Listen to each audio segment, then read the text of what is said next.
네, 황기식의 국제시장 오늘 이 시간 동아대학교 국제전문대학원 황기식 교수와 함께합니다. 안녕하세요. 안녕하십니까. 아, 교수님 정말 오늘도 또 저희를 구해 주셔서 고맙습니다. 저희가 생방을 하다 보니까 이렇게 가끔씩 전화 연결이 잘 안 되는 경우가 있거든요. 아유, 교수님 오늘 일찍 오셔가지고 얼마나 다행인지. 예, 우리 청취자 여러분들께 조금 매끄럽지 못한 점 양해 부탁드리고요. 자, 오늘 뉴스를 바로 살펴보도록 하겠습니다. 미국과 중국 소위 G2 올해 세계 경제 쌍끌이 견인 예상. 중국이 6에서 8% 경제 성장이 될 걸로 전망이 된다. 더욱이 미국도 예상을 깨고 성장률이 7% 달할 걸로 보인다. 이런 게 오늘 헤드라인 첫 번째거든요. 너무 기분 좋은 소식이라서요. 네. 네. 작년에 얼마나 힘들었습니까? 네. 중국은 성장률이 곤두박질 쳐서 2%대였고요. 네. 미국은 뭐 마이너스대였고요.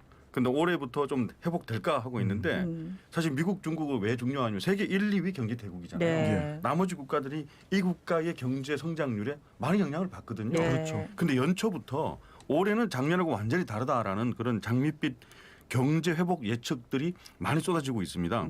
중국은 작년에 2%대 경제 성장률로 곤두박질 쳤다가 네. 지금 원래의 경제 성장 평균인 6%에서 8%로 올해는 반드시 다시 올라선다라는 전망은 크게 놀라울 건 없고요. 이런 전망들이 있었고. 근데 미국은요 좀 놀랐습니다. 미국은 지금 최근에 성장률이 올해는 7%까지 가능하다라는 이런 전망들이 계속 나오고 있거든요. 네. 특히 지난 2주 전부터 나오고 있습니다. 예. 이건 놀라운 거거든요. 지난 10년 동안 미국 경제 성장률이 7%라는 것은 불가능한 거였습니다. 중국은 늘 지난 10년을 평균을 보면은 작으면은 한 6%, 많으면 7, 8%까지 계속 됐거든요. 네. 근데 미국은 작으면 1% 성장이었고 아무리 많아 본들 3%대 성장률이었거든요. 네네. 지난 10년간. 근데 올해 7% 된다니까 너무 기분 좋은 거잖아요. 특히 올해가 중요하잖아요. 네네. 회복기에 접어들어야 되는데 이 원인이 뭘까? 이 원인이 뭘까 하면은 백신 접종이 생각보다 빠르게 이루어지고 있고 네. 사망자고 확진자 수가 상당히 크게 감소하고 있거든요. 예. 그리고 무엇보다도 지난주에 말씀드렸던 경기 부양 법안이 통과됐잖아요. 네. 이거에 대한 효과가 상당 부분 클 거라고 예상하고 있습니다. 예. 1조 9천억 달러 통과됐잖아요. 네. 2,160조 원이거든요. 이게 미국에서 경제학자들이 봤을 때도 생각보다 너무 큰 규모의 경기 부양 네. 금액이거든요. 네네. 원래 예상했던 거는 7,500억 달러였습니다.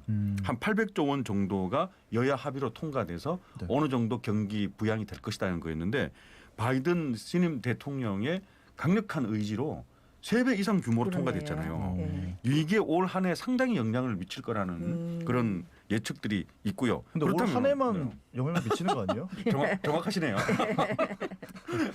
불안하긴 너무 긍정적인 하네요. 말씀드리는데 거기에 뭐냐면은 장애물도 상당히 있다. 네. 7% 경제 성장을 이루려면은 거꾸로 말하면은 백신 접종이 다음 달쯤에 생각보다 차질이 생겨서 조금 늦어진다. 예. 이러면은 7% 경제 성장이 안 되는 거고요. 네. 그다음에 변이 바이러스 있지 않습니까? 변이 네, 바이러스. 네. 이것도 만약에 또 다시 창궐한다 그러면 또 7% 성장이 안 되는 거고요. 그다음에 올 한 해 너무 반짝 효과가 있을 것이다. 이 2,100조 원을 쏟아부으면 예. 그건 올 한 해 효과일 뿐일 것이다라는 그런 우려가 있고요. 예. 그리고 지금 헤드라인 뉴스들 언론들은 좀 자극적으로 뽑고 있습니다. 40년 만에 미국의 경제 성장률이 올해 중국 경제 성장률을 추월할 것이다. 이렇게 자극적으로 기사를 뽑고 있거든요. 예. 7%좀 넘어서면은 중국 경제 성장률을 추월하는 것도 사실이잖아요. 네. 그런데 그거는 사실상 올 한 해의 효과일 뿐인 거고 돈을 하도 많이 쏟아부었으니까 내년부터는 다시 원래의 경제 성장률로 돌아갈 가능성이 거의 90%다.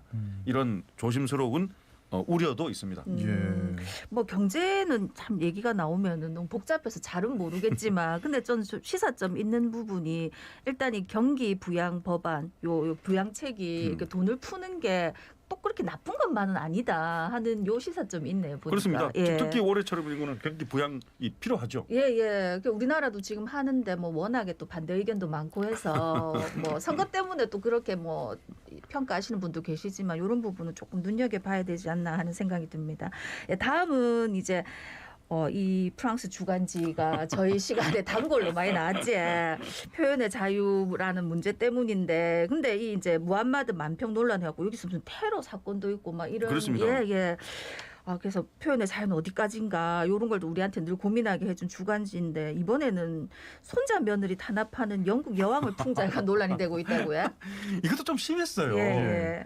아유, 이 샤를리 에브도 사실 이런 충격적인 만평으로 인기를 끄는 저널이긴 합니다. 네. 주간지인데 너무 심한 경우가 많거든요. 예. 종교의 지도자 그 선지자라고 보는 무함마드를 막 근데 웃기게 만평을 했잖아요. 예. 그래서 그 2015년에 테러 당했거든요. 예, 예. 당해서 그때 사망한 사람만 직원이 10명이 사망하고 경찰 2명이 사망했잖아요. 예. 예. 그때 이후로 많이 논란이 있고 조심한다 싶었는데 이번에는 영국 여왕을 다시 또 너무나 웃기게 만평을 했습니다. 지금 그 손자 며느리잖아요. 메간 마클. 네. 영국 예, 예. 왕실을 떠나면서 그렇죠. 영국 왕실에 대해서 난 너무 힘들었다. 숨쉬기도 힘들었고 내가 그 혼혈이니까 내가 낳은 아들이 영국의 정식 왕자이지만 혼혈 피가 있는 거잖아요. 네. 그래서 그것에 대해서 나 몰래 뒤에서 막 얘기하더라. 어떻게 그 피부색이 상당히 검은 거 아니냐라는 이런 식으로 하도 얘기를 해서 너무 숨이 막혀서 나왔다라고 최근에 인터뷰를 했거든요. 예, 예. 근데 그걸 바로 이렇게 그 만평으로 삼았습니다. 근데 그 소재가 너무 안 좋아요. 영국 여왕이 그 메간 마클 저 손자 며느리죠. 네. 손자 며느리의 목을 이 무릎으로 누르고 있습니다. 이거 뭔가 떠오르지 않습니까?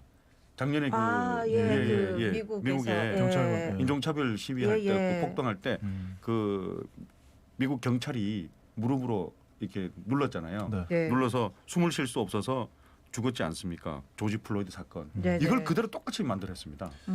그래서 메건 마클이 손자 며느리가 이 목이 막혀있면서 숨을 쉴 수 없어요라고 이렇게 되어 있고 그 엘리자베스 2세 여왕을 웃으면서 이렇게 팍 누르고 있습니다. 예. 그래서 그 만평의 제목이 왜 메건 마클은 버킹엄 궁전을 떠났는가?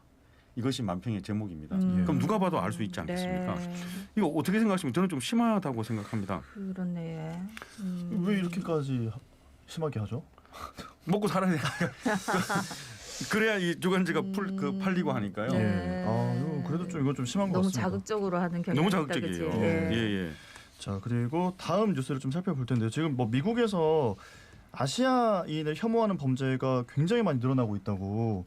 이제 83세 한인 할머니가 인종차별 폭행을 맞고 얼굴을 맞고 기절하는 사건까지 일어나서 지금 좀 문제가 되고 있죠. 아, 이거 큰일입니다. 그 사실 지난주에 11일 날에 바이든 대통령이 특별 성명까지 발표를 했거든요. 네. 코로나 사태 이후에 미국에 사는 동양계 미국인을 향해서 인종 혐오, 증오 범죄가 너무 증가하고 있는데 네. 즉각 중단하라라는 그런 촉구 성명까지 발표를 할 정도로 심각합니다. 근데 이게 왜 그런가 하면요. 아시아인을 특히 그 코로나 사태 이후에 예. 즉 그 아시아 피부색을 띤 사람에 대해서 혐오 범죄가 대폭 늘어나고 있거든요. 미국에서 작년 한 해 149%가 아시아인을 타겟으로 한 거거든요. 네네. 그런데 미국의 전체 인종 혐오 범죄는 한 7% 정도 감소했습니다. 다른 인종을 탄 네. 인종 범죄는 네. 혐오 범죄. 근데 아시아인을 타겟으로 해서는 150%가 증가했잖아요. 이건 상당히 심각하거든요. 그 심각성을 인식한 겁니다. 이 와중에서 지난주에 미국 경찰이 중대한 혐오 범죄로 지정하는 사건이 발생한 거거든요. 네. 이 83세 한인 할머니가 아무 잘못한 게 없어요. 네네. 쇼핑가를 방문해서 그냥 앉아 있는데 거기서 아시아인이라는 이유만으로 욕을 하면서 이 얼굴에 40세 침을 뱉고 남성이 막 그랬던 것 같아요. 얼굴을 딱 폭행을 해서 네. 할머니가 기절해가지고요 머리를 땅에 찍고 의식을 잃어가지고 2급 폭행 혐의로 살인죄는 아니지만 2급 폭행 혐의로 이 남성이 지금 구속된 상태거든요. 예. 이게 범죄가 다 인정이 되면은 최대 징역 7년 선고까지 가능합니다. 이게 무슨 일입니까? 가만히 앉아 있는데 아시아인인 이유만으로 코로나로 그 피해를 본 것은 전 세계가 마찬가지잖아요. 네네. 특정 나라, 특정 국가, 특정 피부색의 그 사람들이 잘못한 게 아니거든요. 네네. 이러면 안 됩니다. 그런데 그 할머니의 인터뷰가 나는 그 병원을 갔어야 되는데 치료비가 걱정이 돼서 병원을 못 갔다라고 마지막에 이렇게 인터뷰를 하더라고요. 이 아유 참 너무 안타깝습니다. 네. 그런데 이게 지금 트럼프 전 대통령이 코로나 바이러스에 대해서 뭐 중국 바이러스 이런 식으로 좀 처음에 얘기를 하면서 미국 사회에서는 이 코로나가 뭔가 아시아에서 온 것이다 이러는 인식이 너무 강하게 박힌 게 아닌가 하는 생각이 드네요. 맞습니다. 아, 예. 왜 자꾸 이렇게 이런 범죄들이 일어나는지 참 안타깝습니다. 다음은 이제 러시아 소식인데 코로나 방역 수칙을 위반했다는 이유로 러시아 당국에서 야권 정치인 200명을 체포했다고요? 뭔가 좀 냄새가 나는데. 예, 맞습니다. 올 가을에 올 9월에 러시아 총선과 지방선거가 있거든요. 아, 예. 지금 그걸 앞두고 여론조사를 해보니까 푸틴 대통령의 인기가 상당히 떨어지고 있습니다. 그러니까 지금 이제 상당히 좀 이 조바심이 나는 것이죠.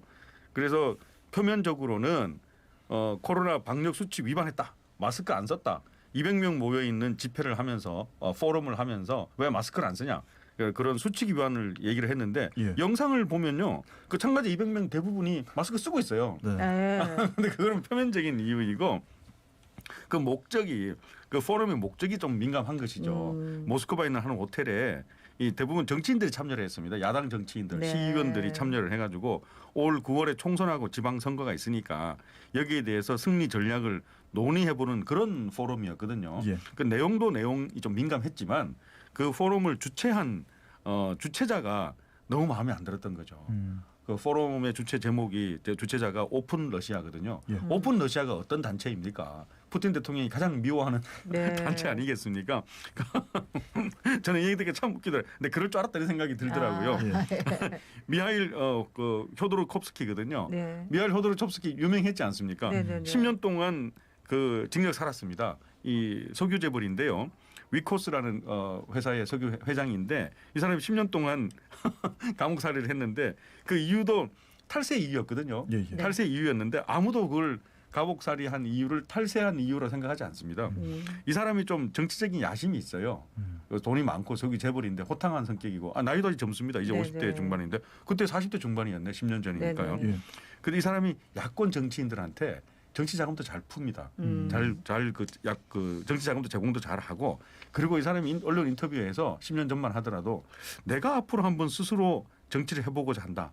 내가 한번 대통령 선거에 도전해보고자 한다. 그런 뜻을 슬쩍슬쩍 내비친 유명인이었거든요. 예. 그러니까 이 사람이 위험하다라는 얘기가 있었는데 바로 구속시키더라고요. 네. 제목은 탈세. 그 회사가 탈세 이유다. 근데 이 사람이 그 10년 살고 나와서 10년 수감 생활하고 나서 영국으로 망명했거든요. 네. 망명하고 난 다음부터는 더 활동을 열심히 합니다. 오픈 러시아라는 저런 단체를 만들어 가지고 네네. 야권 정치인들의 포럼도 지원하고 활성화시키고 그런 역할을 하고 있습니다. 네. 자, 오늘의 마지막 뉴스를 살펴보겠습니다. 몽골 남부에서 모래 폭풍으로 340여 명이 실종이 됐고 지금 수색 작업이 진행 중이라고 하네요. 이 몽골은 또 이 모래 태풍이 좀 문제예요. 예. 지금 340명 실종됐으니까 저는요. 2008년 한 10몇 년 전에 그때도 모래 폭풍이 있어갖고 그때 46명이 사망했거든요. 네. 지금도 몽골에서는 5월 31일을 전국 애도일로 지정해서 애도하고 있습니다. 네. 이번에는 이런 큰 사망자가 나오지 않아야 됩니다. 네. 그런데 이번에 실종자가 340명이니까요. 예. 만만치가 않습니다. 지난 12일 밤부터 지금 3, 4일 동안 계속해서 강한 모래 폭풍이 일고 있거든요. 네. 풍속이 한 34m까지 나오니까요. 33m. 예. 태풍으로 치면 중대형급이고요. 예. 시속으로 치면 120km입니다. 예. 그래서 이 몽골은 모래 폭풍이 계속해서 앞으로도 이게 문제가 되고 있는데 지구 온난화로 네. 유목민들이 살던 지역이 초원이 전부 사막으로 바뀌고 있거든요. 네. 이 사막에서 모래 폭풍이 일어납니다. 그래서 최근에 이걸 보니까 유엔에서 발표한 환경상을 보니까 한 그루 나무 심으면 1000개의 복이 온다. 이게 대표적인 케이스로 네네. 몽골을 지정했었거든요. 네. 아유, 모쪼록 이번에는 또 그런 많은 사망자가 안 나오기를 바라고 다 수색 잘 했으면 좋겠습니다. 예, 교수님 오늘 정말 그 긴급한 상황에 감사하게 또 좋은 뉴스까지 잘 들었습니다. 고맙습니다. 오늘 말씀 고맙습니다. 네, 고맙습니다. 지금까지 동아대학교 국제전문대학원 황기식 교수였습니다. 지금 여러분은 부산의 목소리 자갈치